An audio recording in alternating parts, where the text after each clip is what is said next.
இந்த ஸ்வீட்டை பண்ணுறதுக்கு ஒரு பேனில் ஒரு கப்பு சீனி, அது கரையிறதுக்கு அரை கப்பு தண்ணி. இது நல்லா கரையட்டும். இப்போ ஒரு பவுலில் நான் ஒரு கப் அளவுக்கு கார்ன்ஃப்ளவர் மாவு எடுத்துக்கிறேன். அது கரைக்கிறதுக்கு 2 கப் அளவுக்கு தண்ணி எடுத்துக்கிறேன். இது நல்லா பால் மாதிரி கரைச்சி எடுத்துக்கணும். இப்போ ஜீனி நல்லா கரைஞ்சி ஒரு கம்பி பதம் அளவுக்கு வந்திருக்கு. இப்போ நான் கரைச்சி வச்சிருக்க கார்ன்ஃப்ளவர் மாவையும் இதில் கலந்துக்கிறேன். கட்டிப்படாமல் கலந்துக்கணும். நல்லா கலந்துக்கிட்டே இருக்கும்போது லேசாக ஒரு ஜெல்லி மாதிரி ஒரு பதம் வரும்.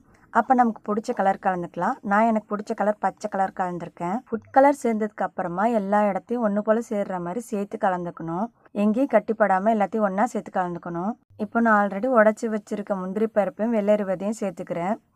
இப்போ இதையும் சேர்த்து நல்லா கலந்து விட்டுக்கிறேன். இதுக்கு அதிகமாக நெய் சேர்க்கணும்னு அவசியம் இல்லை. நான் ஒரு 2 ஸ்பூன் அளவுக்கு மட்டும் நெய் சேர்த்துக்கிறேன். அதையும் சேர்த்து நல்லா கிளறி விட்டு இறக்குனா நம்ம ஹல்வா ரெடி. இப்போ ஆல்ரெடி நெய் தடவி வச்சிருக்க ஒரு பாத்திரத்தில் நான் ட்ரான்ஸ்ஃபர் பண்ணிக்கிறேன். இது மேலேயே கொஞ்சம் நட்ஸு சேர்த்துக்கிறேன். கொஞ்சம் நேரம் ஆற விட்டு கட் பண்ணிங்கன்னா டேஸ்ட்டு சூப்பராக இருக்கும். ஒரு வாட்டியாவது ட்ரை பண்ணுங்கள். தேங்க்ஸ் ஃபார் வாட்சிங். Bye friends.